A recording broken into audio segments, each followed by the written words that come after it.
Hey folks, it's Abby from Abby of Pellinor, and today I have probably titled this video a Scandinavian book haul because I went on holiday to Sweden and to Denmark, more specifically to Stockholm and Copenhagen. But all of the books are from Stockholm, so slightly deceptive. However, to make it less deceptive, look at these really cute earrings that my partner bought me. I adore them so much. They're from a company called Lily and Rose, and we got them from Rosenborg Castle in Copenhagen. Ironically, they're Swedish, the company. But yes, I love these so much. They're very much not my usual vibe. I haven't worn pink since I was about 7. The Barbie movie, I dressed up in pink, don't know if you saw on my Instagram.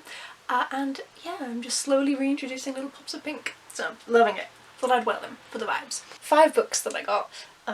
2 I didn't buy, they were actually gifted to me as, I guess, unhauls, kind of. My Swedish friend read them. They're in English, and she read them, she finished them, she thought I would enjoy them. 2 children's books that I bought in Swedish, and 1 book that I bought that is in English.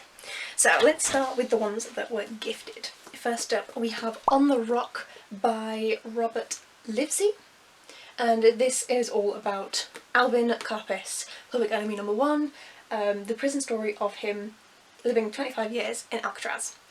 This sort of thing is just like really interesting and intriguing to me, as it was to my friend. So yeah, these 2 are both from Annie, thank you. And yeah, it's the public history of crime. The FBI attacked only 4 men as public enemy number 1. John Dillinger, Pretty Boy Floyd, Babyface Nelson, and Canadian-born Alvin Karpis. All of them, apart from Karpis, met violent ends. And so yeah, Karpis was in Alcatraz off the coast of California for 25 years, and I would love to learn more. And then the other one should be fun, and it is The Almost Nearly Perfect People, Behind the Myth of the Scandinavian Utopia by Michael Booth. So this one, my friend Annie says that she agrees with some of it and disagrees with other bits of it, and I really wish that she had annotated it because I would love to know as I'm reading which bits she agreed and disagreed with. But instead I'm just gonna have to message her constantly while I read it to see which bits she didn't agree with, and I will also probably be messaging Veronica from Veronica's Shelf. She has a YouTube channel, she will be linked, please go watch her. I actually met up with her in Copenhagen. It's pretty much the entire reason we went to Copenhagen was so I could see her. And yes, so we met in Denmark, but she lives in the south of Sweden, so I will also be bothering her. And it's also about Danish people and Finnish people, so it's going to be a lot of fun. It'll be a lot of fun to see the little bits that I recognise. I mean, we were in Scandinavia for 10 days, so I'm not exactly an expert in the country, but you know, little bits that like, oh yeah, I recognise that now, I've seen it firsthand with my own eyes, I have been learning Swedish, so it'll be fun to see that, and then also fun to have my friend Annie rant at me at how wrong some of it is. That's going to be a good one, I'm looking forward to it. And then we have the 2 Swedish books. So, you may have heard of the Vasa Museum, which is a museum that is set up entirely to talk about the ship that was raised up. It was originally set sail in the mid-1600s, and it sank in the harbour because they screwed up massively, and they didn't rediscover it until the mid-90s. And so that ship is there. I saw it with my own 2 eyes. And this was from the gift shop.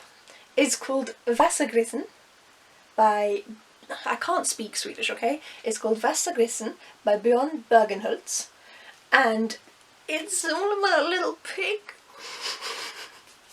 on the Vasa boat. And it's got a little map. We love maps. We love maps. There's the Djurgården, sorry. I don't speak Swedish. It's going to be a time. Det var en gång en kung som kungar ofta gör vid den här tiden drog han då ut I krig.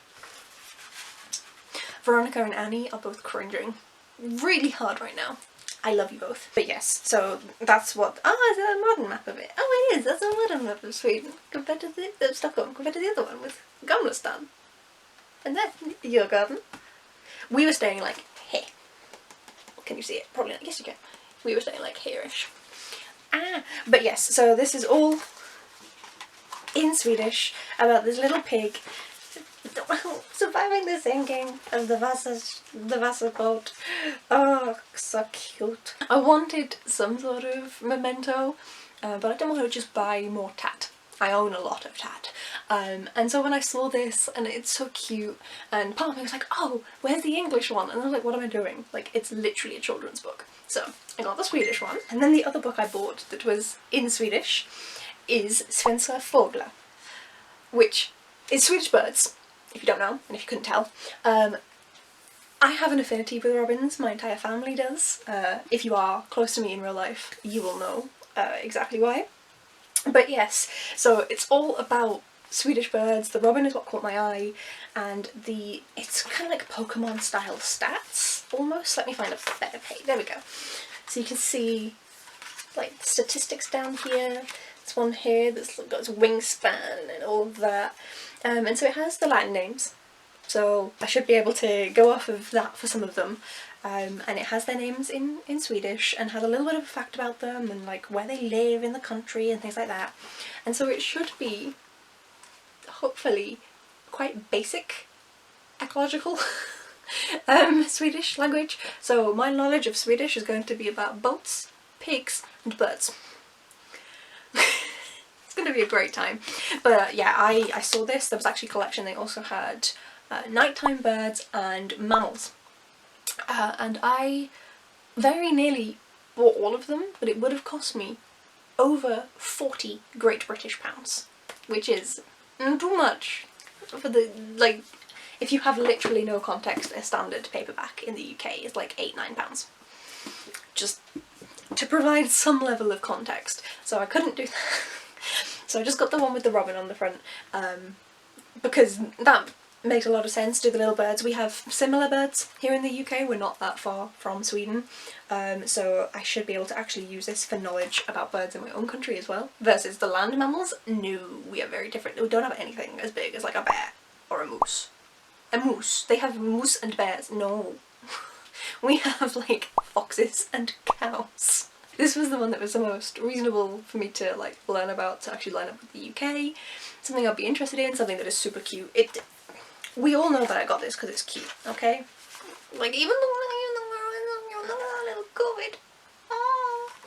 So yeah. Oh, I'm dying. I'm dying. So yeah, these are my two Swedish children's books. They're both published by Rabben och Sjören. Sorry. But yeah, I'm really, really excited to try and read both of these. It's going to be a lot of Googling individual. I don't own a Swedish dictionary. I only own Scots, Gaelic, German, and I think somewhere there's an Italian one. So I don't own a Swedish dictionary, so I'll be using Google Translate just for individual words. And then messaging Annie and Veronica when those words don't make sense, which has happened with other things. It'll be fun. It'll be a lot of fun. They're so cute. They're so cute. These are like two of the ones that I'm most excited about, because but then the last book that I got is a chunker, and it is Norse Gods, retold and illustrated by Johan. Egerkrans. I tried. And so this one, relatively self-explanatory of kind of what it's going to be like. A world born of frost and fire, 9 realms where giants, gods and monsters live in the shadow of the World Tree. An epic struggle against an inevitable fate. And honestly, we didn't even go that deep into looking inside this book. I will tell you why in a second, but it looks as though it's just kind of, you know, talking about Norse mythology. So I say we because my partner is 100% going to steal this from me at some point. So we, it's my money, it's my book, bought this book. One, because he loves Norse mythology, anything to do with Vikings, like, it's one of the things that he adores. So that's definitely one of the reasons that we purchased this. But another one is that we had actually been to the Viking Museum. We went with my friend Annie, and they had these artworks hanging on the wall. And we loved them. We thought they were gorgeous, gorgeous, gorgeous artwork, and we were taking pictures of them so that we could remember the artwork. It was stunning. We were hoping we'd be able to find out who did it. And it's Johan. He's the one who did it, and his artwork is in this book. It was pretty much an instant buy. I think I managed to get a good mix of primarily Scandi themed books. We of course have the Norse Gods, so that's quite self-explanatory. These are about a Swedish ship and Swedish wildlife in Swedish. This one is all about Scandinavian people, and then this one is about a random bloke who went to Alcatraz in America who was born in Canada. This does not fit the mould, but it was gifted to me by a Swedish person, so shut up. And that is my not so Scandinavian, more so Swedish book haul. I had a lovely time when I was away on my holidays. I had a really, really lovely time when I was in Sweden and in Copenhagen. We preferred Stockholm. Potentially because my friend lives like in Stockholm. But we did prefer Stockholm, and we had a better time there. But yeah, I really enjoyed both. It was a really lovely holiday. It was so nice to see Annie and to actually meet Veronica in person. And I got some good books, which is always the mark of a good holiday. Let me know in the comments down below, do you buy books when you go on holiday? Like, if you go somewhere that speaks a different language to yourself, do you buy any books in that language? I mean, like, I know, like, Celine from Stuff Celine Reads could just buy books in English because she reads and speaks fluent English. But, like, if you go to somewhere where you don't fluently speak the language, do you pick up kids' books in that language? I'd love to know. But yes, I will stop nattering on. I'm just so excited for these. Especially these little, the Vasagrisen. The Vasagrisen. I would die for this big. Oh, look at it, it's so cute. Right, like I said, I'll stop now. But yes, thank you for watching, folks. If you'd like to see what I think of these books when I eventually do read them, because I will mention them in my monthly wrap-ups, then please do hit the subscribe button down below. Thank you so much again for watching, and I will hopefully see you folks in the next video. Bye!